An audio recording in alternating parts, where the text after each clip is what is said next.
Dad's gonna teach you how to dance. First, spread your feet apart. When Jesus says yes, nobody can say no. When Jesus says yes, nobody can say no. It is time for Yes with Yesse. Please welcome your host, Yesenia Leyva.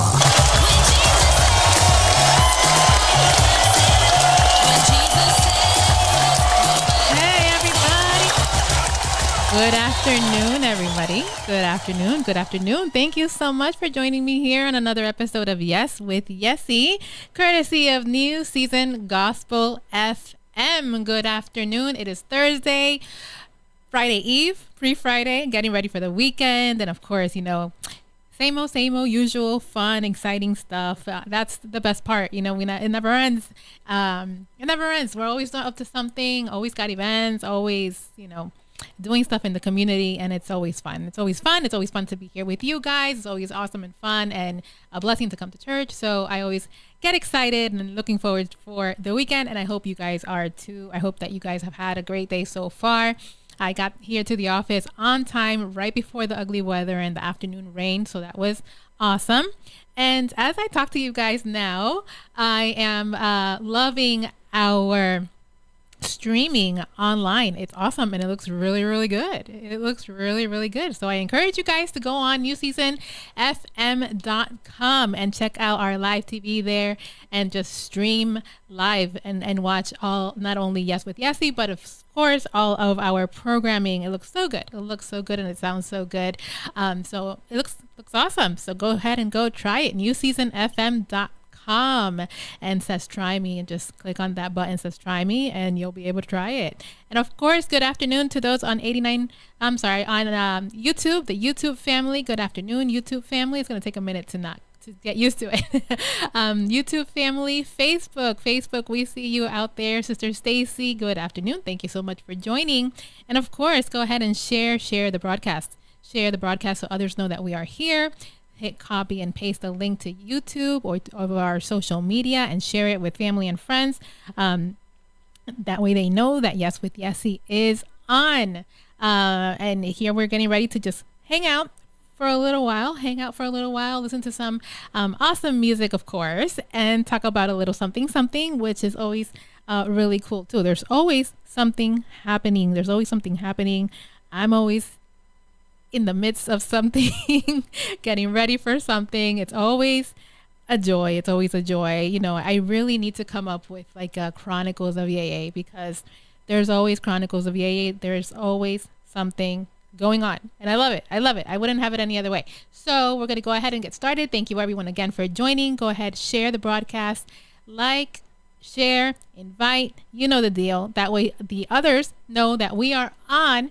We're going to go ahead and knock out tonight with Adorarte, praise, because praise is what we do. Good afternoon, Brother Akil. Thank you so much for joining. Honored, sir. Good afternoon. I love bugging you. It's so much fun. Sister Marcia, good afternoon. Thank you for joining. Good afternoon. Thank you. So awesome to have you guys share the broadcast so others know that we are here. And let's go ahead and get started with some music, shall we? Pre-Friday, Thursday afternoon. We're here. We're blessed to be here to just breathe again, fresh air, and not many get that opportunity. So I am truly grateful for health, truly grateful for family, for the ups, downs, the good, bad, and the ugly, right? We got to just embrace it all. It's a thing called life, right? And for as long as we're breathing, it's something very, it's a blessing that we need to be grateful for. So grateful, here we go. Let's start having some fun, shall we?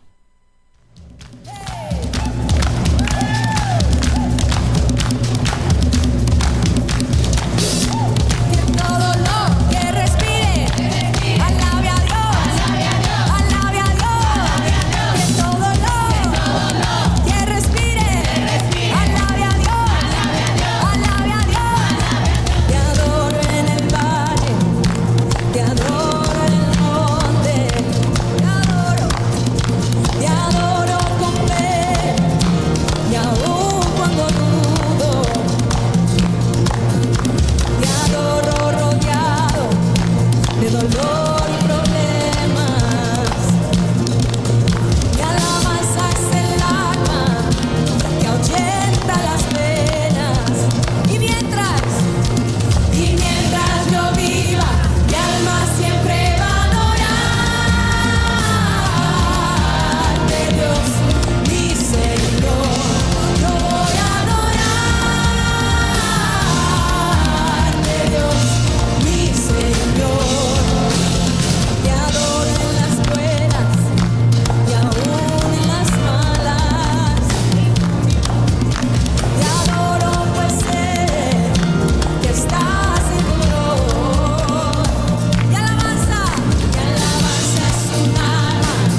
Que todo lo que respire alabe a Dios. May everything that has breath praise the Lord. Buenas tardes, mi gente latina. Buenas tardes a la gente latina, a todos los que nos están escuchando, a todo alrededor del mundo, porque no somos aquí locales, somos alrededor del mundo. Buenas noches, buenas tardes, buenos días, donde quiera que se encuentren. Good morning, good afternoon, good evening around the globe, wherever you are.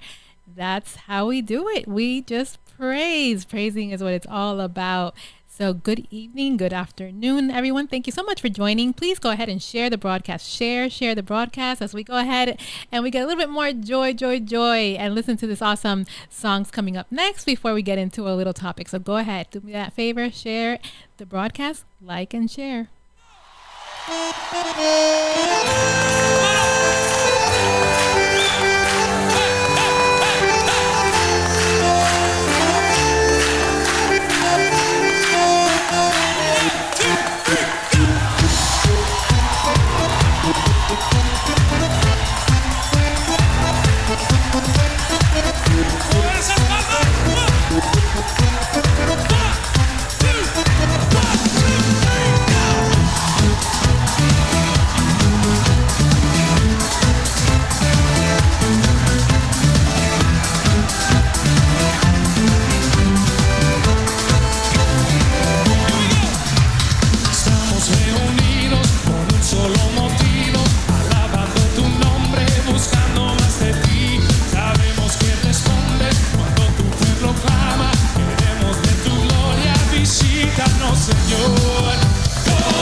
Queremos fuego, Señor, queremos fuego, que su fuego consuma nuestro corazón. That means, Lord, we want your fire. We want your fire to consume our hearts because we're hungry. We're hungry for the Lord. We're hungry for the word. We're hungry for blessings and everything that we ask God for. So keep us hungry with your fire to just praise and to follow him every single day of our lives. That's an awesome song I love very, very much. I'm going to play one for you guys that I know that you know this song. No matter what language, and that's the beauty of music, no matter what language it is, it's music. It's the universal language of music, and I absolutely love it. So if you guys know this song, let me know that you're there. Let me know that you know that I know you know this song. And please go ahead again and share the broadcast. Let our family and friends, neighbors, everybody know that we're on Yes with Yesse this afternoon with you on Thursdays at 6 p.m. Eastern Standard Time, courtesy of New Season Gospel FM. Check us out on YouTube. Subscribe to our YouTube channel so you don't miss a beat. And of course, New Season FM.com, newseasonfm.com, and YouTube New Season Gospel FM, all one word. Come on, jump on the stage to our beat. I don't know if you're excited tonight, but I came to thank God for all of the miracles, signs, and wonders that I've encountered throughout this year. So come on, let's celebrate tonight.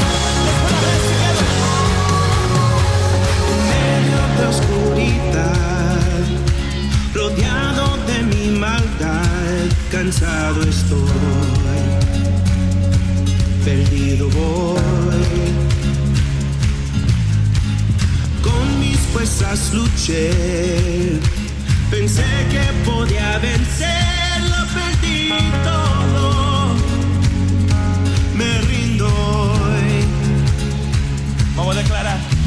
Mas cuando no podía seguir, el Hijo me encontró a mí y me dijo, contigo yo estoy.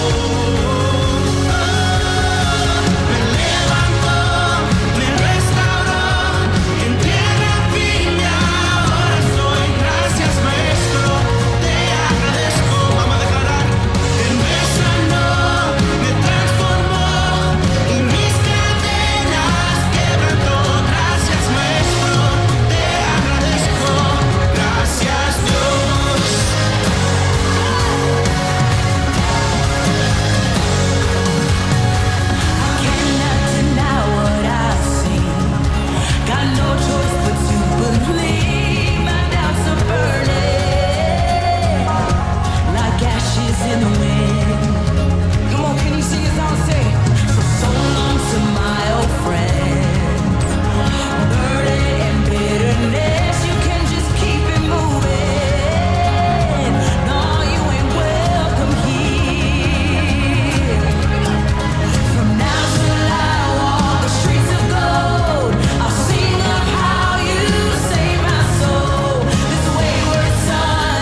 Get up out of that grave.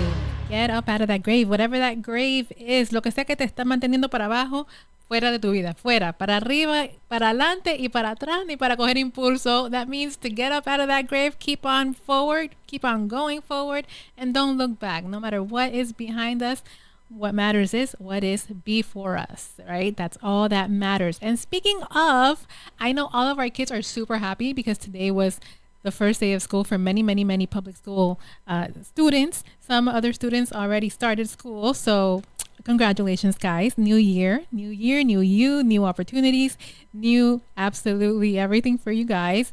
I want to say I'm so happy I'm not there anymore where I don't have to get up to go to school, but what we would do to be kids all over again and have those chances and those opportunities, right? So don't take it for granted. Enjoy every single day. I always said that even though I went through so much and all my medical issues, and I was always dealing with one thing or another, and hospital stays, and Christmas and holidays in the hospital, or being homeschooled, whatever it was so much. I was a happy kid. Through it all, I was a happy kid. And sometimes I say, I'll do it again, because I was a happy kid. And my mom would be like, no, we won't do that again. Because she was, the one there with me through all the struggles and all the difficult times and everything. But at the end of the day, I was a happy kid. So I'm grateful for that through it all, and regardless of what I was going through at that moment, I was a happy kid. And now I work to be a happy adult. So it's all about perspective, right? It's all about perspective. I had the ability to be absolutely miserable and, pity myself and all those different things, or be happy with what I can do, with what I have, and get as far as I have gotten to this point. And that is something to be definitely thankful for and grateful for. So I'm definitely grateful for that and everything that I get to do today. I'm a big believer that if it wouldn't have been for the experiences from behind me, I would definitely not be where I am today. So realistically speaking, would I want to do it all over again? Probably not.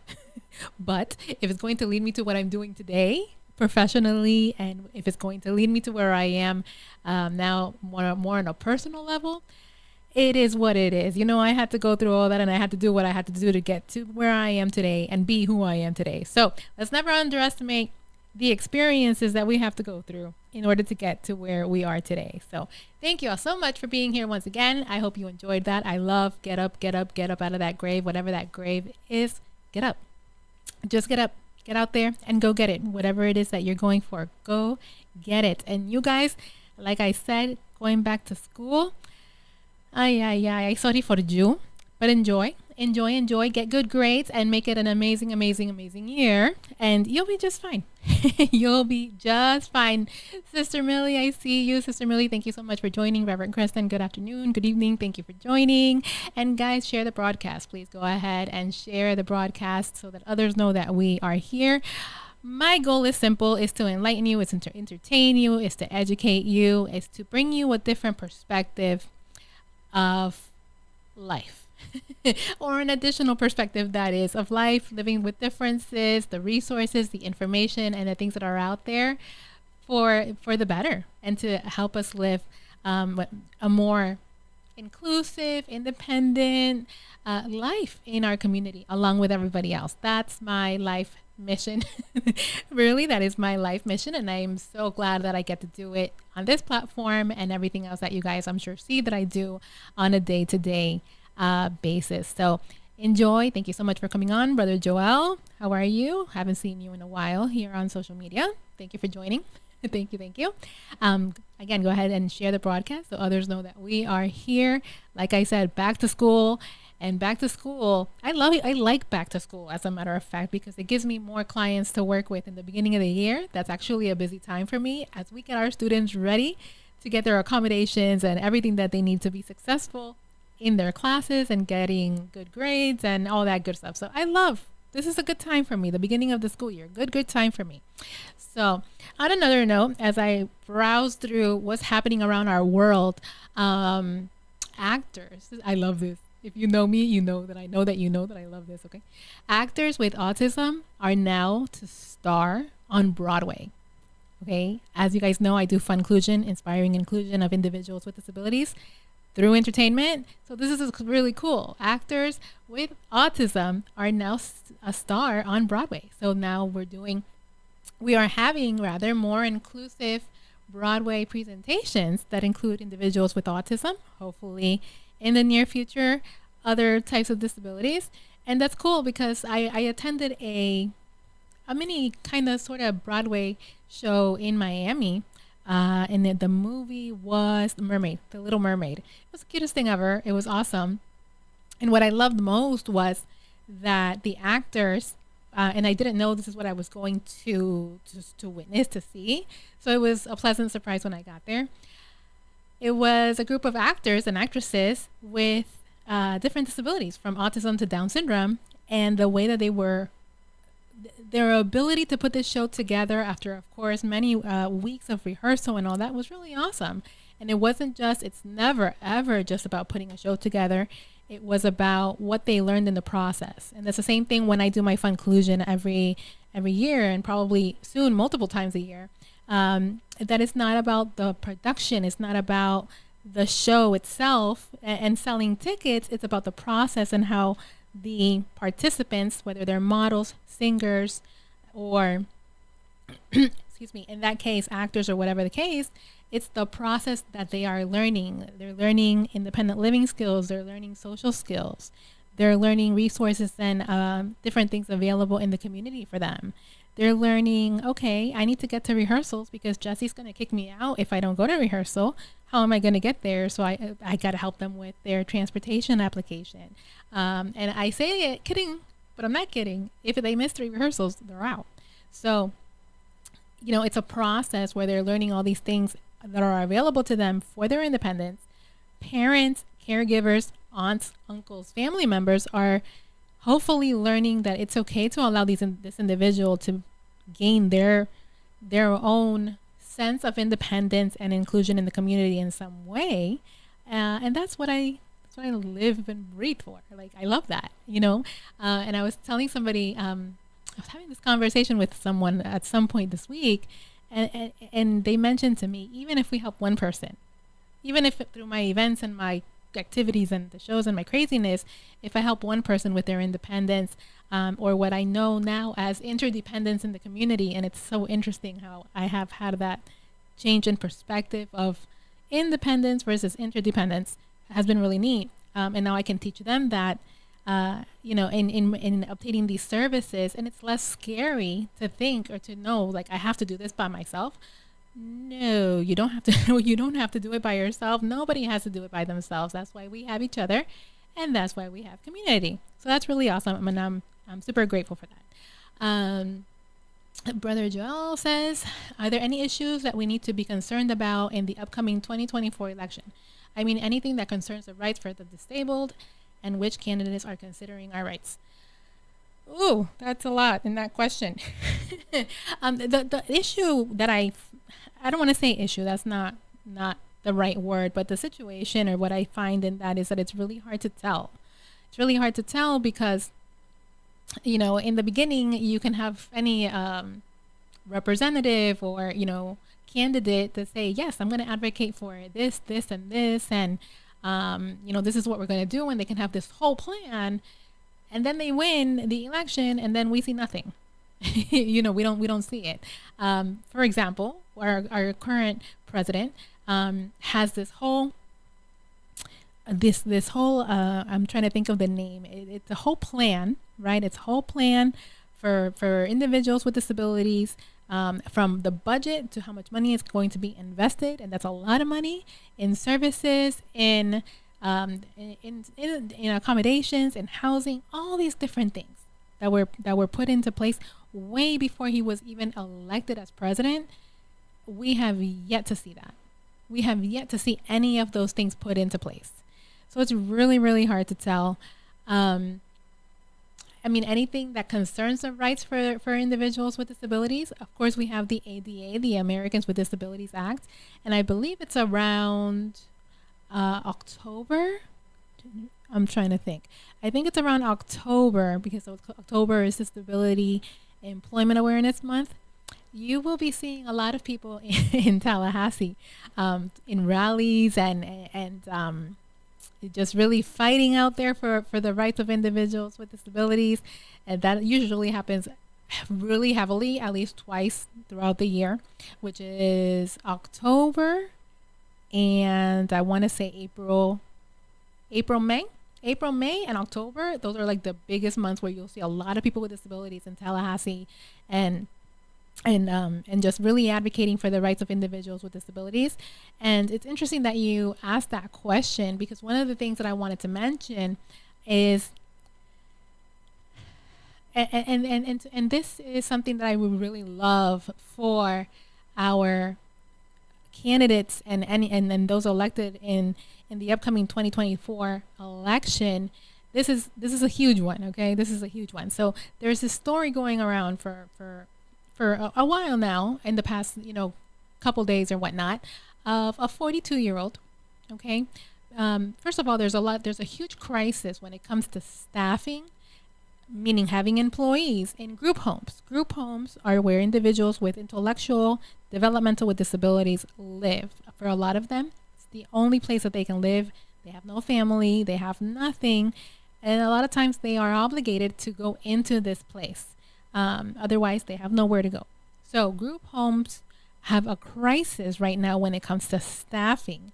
And I believe I talked about this, meaning people don't, it sounds weird, but people don't want to work in this setting as much as before. There's a huge crisis, and this has forced this particular woman, who is 42 years old, to be going back and forth between her group home setting and her family home on a weekly basis. She has to go back and forth 120 miles worth of a trip, gas, the whole 9 yards, back and forth, when she has lived in this assisted living facility for 42 years.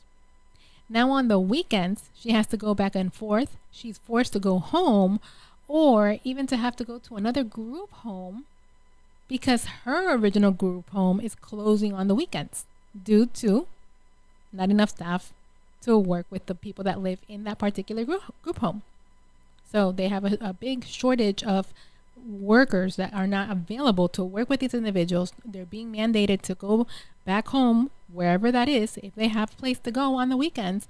And so that takes this person out of her comfort zone. And when I say the comfort zone, she lived there. She's been living there for, all those years.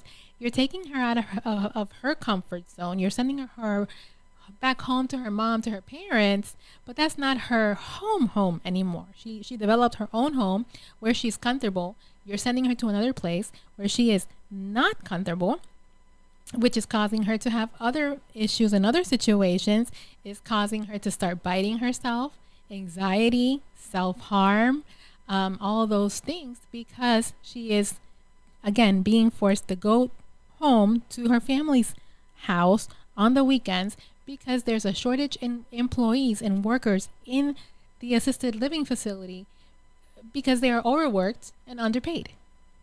They are overworked, underpaid. She should have a budget for these workers in her plan of care, depending on her insurance and all of that. But regardless of that budget, it's very minimal. And so these individuals are forced to work to work as attendants, nurses, medicine providers, providing medicine and medical care, showers, feeding, the whole 9 yards, for very little.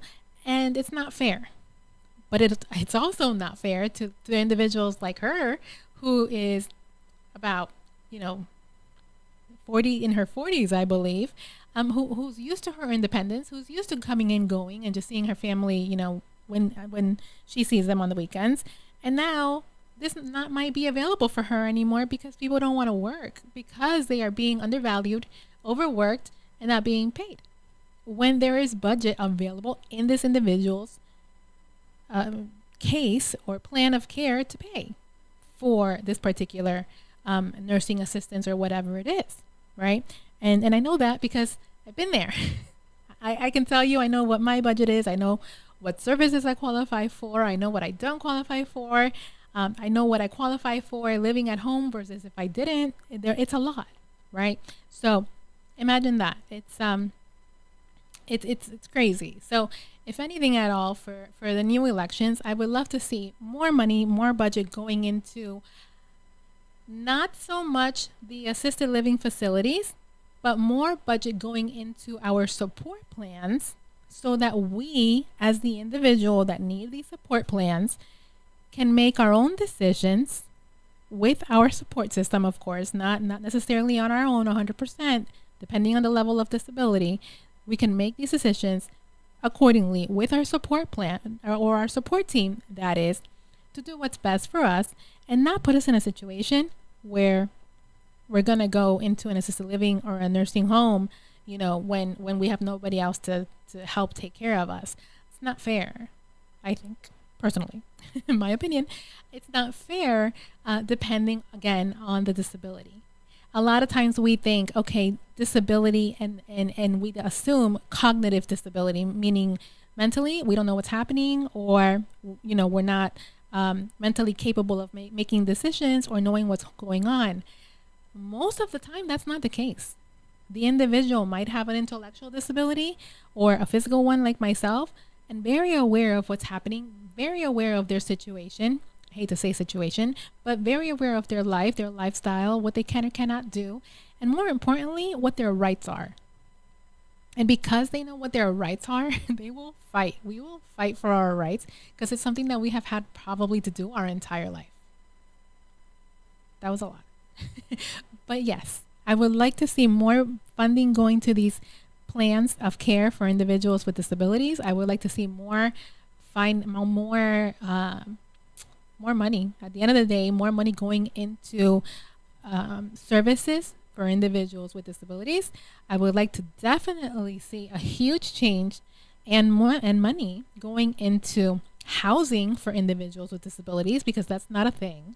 It's not a thing. It's either you come from a wealthy family that sets you up, you live at home for the rest of your life, you go into, depending on somebody else and so on, or you go into an assisted living or a nursing facility.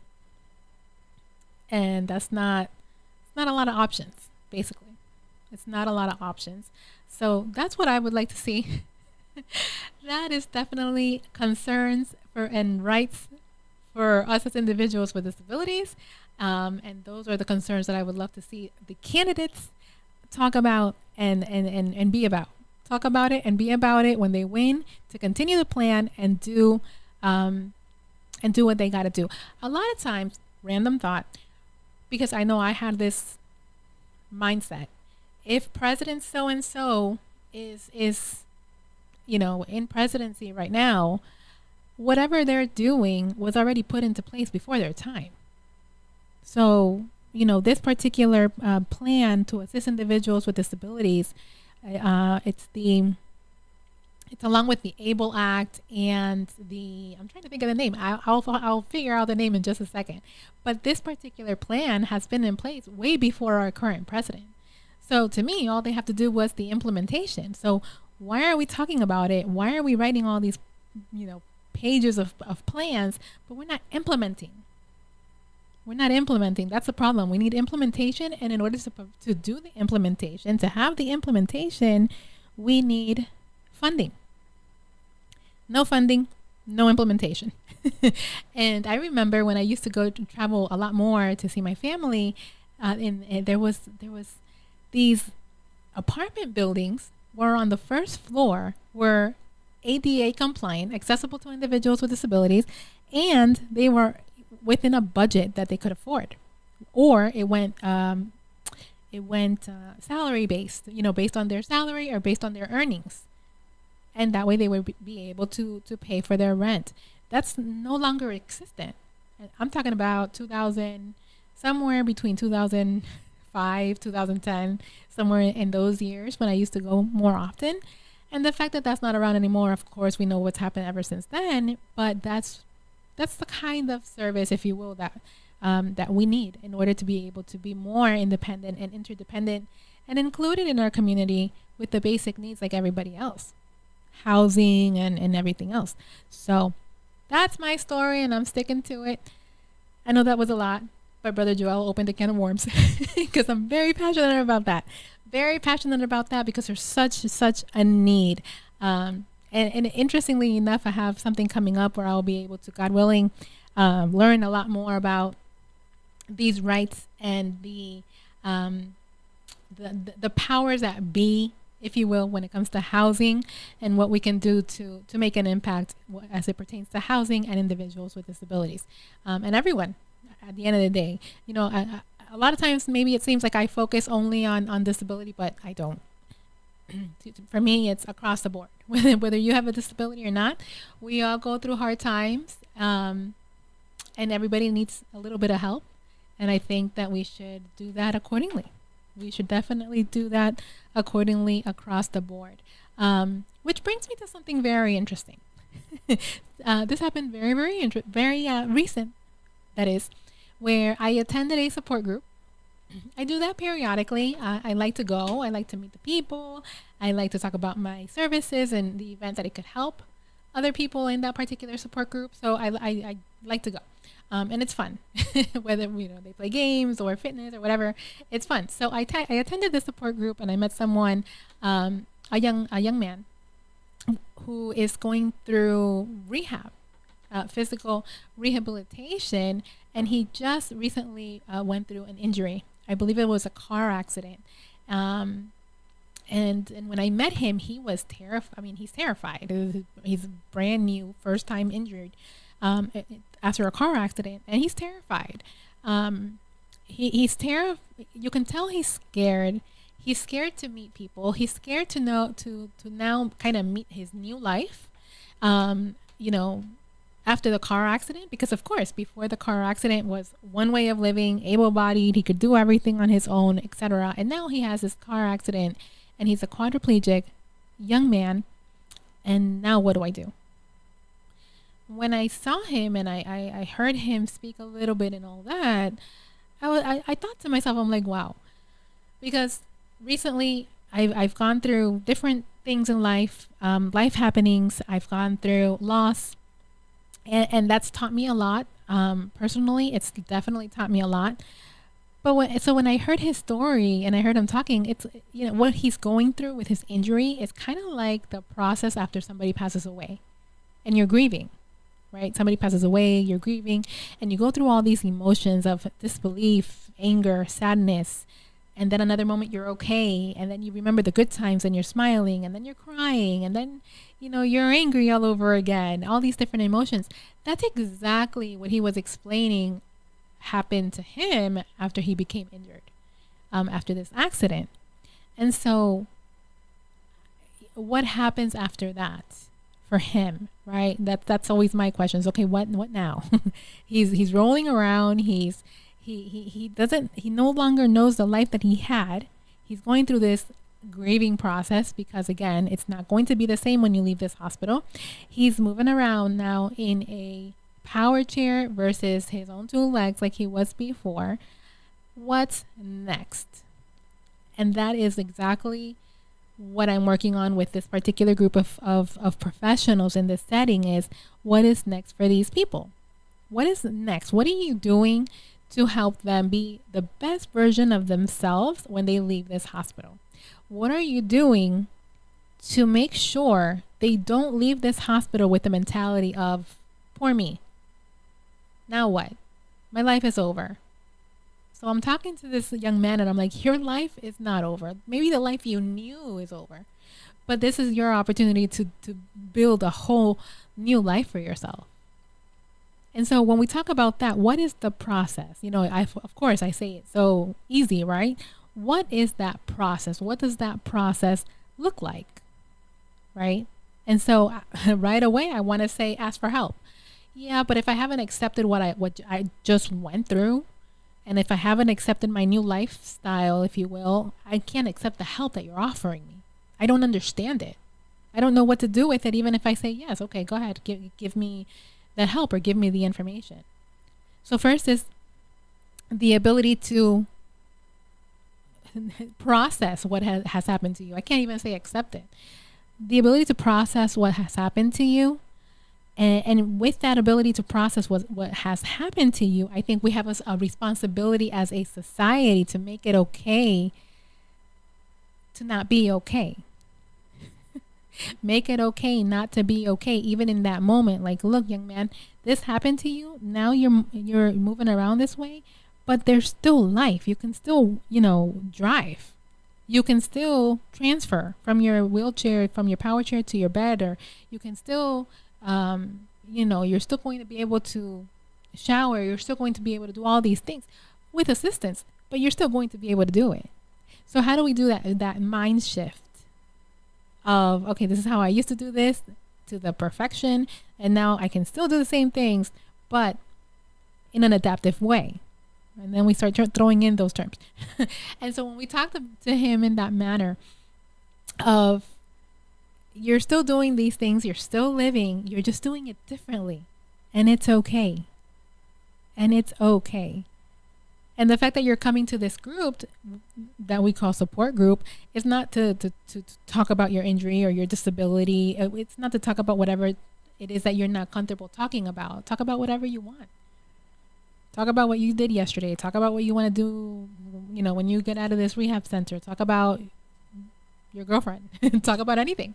And he started smiling, and he realized that in this support group, okay, they're not looking at me because now I'm in a wheelchair and I'm like this weird person. They're looking at me as a person. And so that was very powerful, because my message would be that even though you go through this injury, even though you're in this rehab center, you're still the person you've always been. You're still you, inside, your heart, your mind, your soul. That's still you. But what has changed is the way you do things, the way you move around, the way you maybe you walked and now you don't. And so it's that process of coming to terms with all of that will then, and I like that word, coming to terms with, and it's after that. It's after that process, after that moment, that we'll be like, oh, okay, like, I'm not happy about it. It's not the best thing in the world, but it's a process, and this is how it used to be. This is what it is now. In this support group or in this group of people, now I have people that I can go to for help, for a question, for a conversation, whenever I feel, totally alone in this world. All of that helps. All of that helps. And that gave me the opportunity to let them know, like, what I do, the services, etc., that they don't even know, or this particular person was not even aware that all of this is out there. I'm like, yes, it's out there. It's here. It's like literally right here. Let's get it done. Let's get it done. So I caught him, for lack of a better word, I was able to connect with him and caught him in a rehab center before exiting the hospital, to be able to talk to him, to just, pour some words into him that would hopefully give him the opportunity or the ability to say, okay, I'm willing to get the help. And then from there, myself and the rest of the team that was there can now work with him in easing this process of getting better as best possible. Because once he would have left that rehab center, it would have been that much harder for him to, one, get help, and two, for him to be able to find a direct person like myself or one of the other providers that was there to be able to get one-on-one assistance. So everything happens for a reason. I was super grateful to be there at what I know was at the right time, the right day at the right time with the right people. And so many great opportunities is going to come from that. Not just from a service perspective to this particular person, but now in talking to the leaders, etc., more people are going to be able to get the help. And so if, again, like I said earlier, if we're able to help one person, I'm good. One person, one resource, one phone number, one of whatever it is, I'm good. Our job is done. My job at that particular moment was done, and it was good. So, never underestimate the power of where you are, who you're around. You never know how God is going to use you. I wasn't prepared, to be honest with you, to be used, or at least I thought I wasn't at that particular moment. And God was like, yes, you are.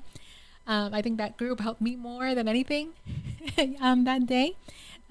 So you just never know. You just never know. You got to be definitely, I learned that I have to be open and willing to let God use me when and where he chooses to use me, because it's not up to me. It is up to him. Of course it is up to him. So that's that. You never know. And life is not over. If you or anybody is going through a first time injury, car accident, a fall, someone that's elderly, that's a big one. Somebody that's elderly and is going through something for the first time. That's a big one. And emotionally and mentally, huge. And so, it literally only takes one person, one phone number, one contact, one resource. Find it, call us here at New Season. We're always willing to help. And know that you're not alone. You're not alone. You don't have to do life alone. You don't have to do life alone. You don't have to do it alone. You don't have to be Mr. or Mrs. Independent like I thought I did. I have to be independent. I have to do it by myself. No, I don't. And when I learned that, life just became so much less stressful when I learned that. And I actually had this similar conversation with somebody I know very, very recently. It's not about being perfect. It's not about, what perfect used to be. It's not about doing everything on your own. It's like, no, we don't have to do that. To do our best? Absolutely. Do everything we possibly can to do what we can with what we have, for ourselves? Absolutely. Work and make money and use our skills, our talents, our abilities that have been given to us? Absolutely. But we still need community. We still need community. I know I still need community, and I am glad that I was in the right place at the right time, not just for this gentleman, but hopefully for what's coming. A whole group of people that need help, that sometimes feel unseen or unheard when the help and the people that can help them is right in front of them. So I love that. I thought I would share that. You never know how God is going to use you. And I am very much looking forward to what is going to come out of all of these experiences. So there we have it, guys. There we have it. And our time is almost up, but we still have a few minutes. So it's okay. We still have a few minutes. And I'm going to play a song that I have found. I'm always looking for music now. Thanks, guys. Thanks. I love this song. I know you guys will recognize it. And so let's go ahead and enjoy the next couple minutes that we have here on Yes with Yesse this Thursday afternoon. Please go ahead and share the broadcast. You never know what we talk about or how what we talk about can help somebody else. So go ahead, share the broadcast from wherever you are around the globe here on New Season Gospel FM.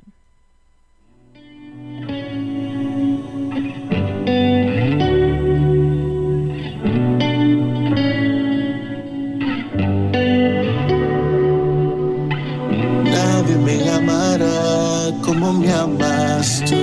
Nada puedo hacer que te pueda defraudar a ti, Jesús. Mis logros los entrego ante la cruz. Nadie me amará como me amas tú. Aún en la tormenta no me hundí. Puedo oír tu voz que me llama y me dice ven, acércate. Solo por salvarme tú cruzas el mar. No hay nadie tan cerca como tú lo estás. Gira, tú bastarás.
Dios, más de lo que imagino.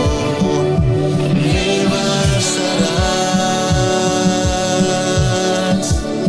Soy amado por Dios, soy escogido. Sé quién yo soy, sé lo que has dicho. Soy amado por Dios, más de lo que imagino. Me bastarás. Jireh, Jireh, tú bastarás.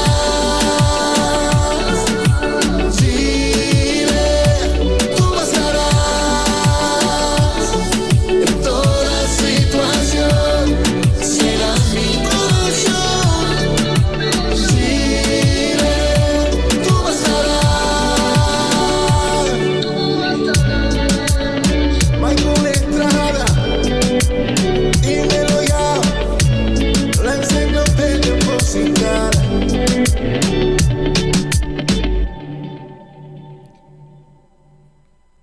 Jireh. I was going to try to sing it, but I can't sing, so we're not going to do that. Jireh, you are enough. I love that song, one of my favorites. And little by little, I'm finding these awesome songs that I love very, very much.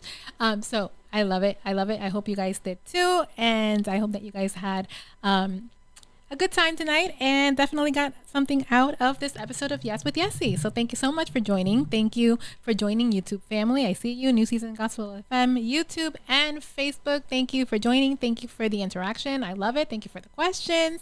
And I look forward to seeing you guys all over again next week on another episode of Yes with Yesse. Of course, Thursday at 6 p.m. Eastern Standard Time. Do me a favor, turn on your notifications. Turn on those bells. Give us those thumbs up. That way you don't miss a beat. And we can definitely share these experiences with you, which is the best part. So join us again tomorrow. Tomorrow is Fun Friday, or I like to call it Fun Friday.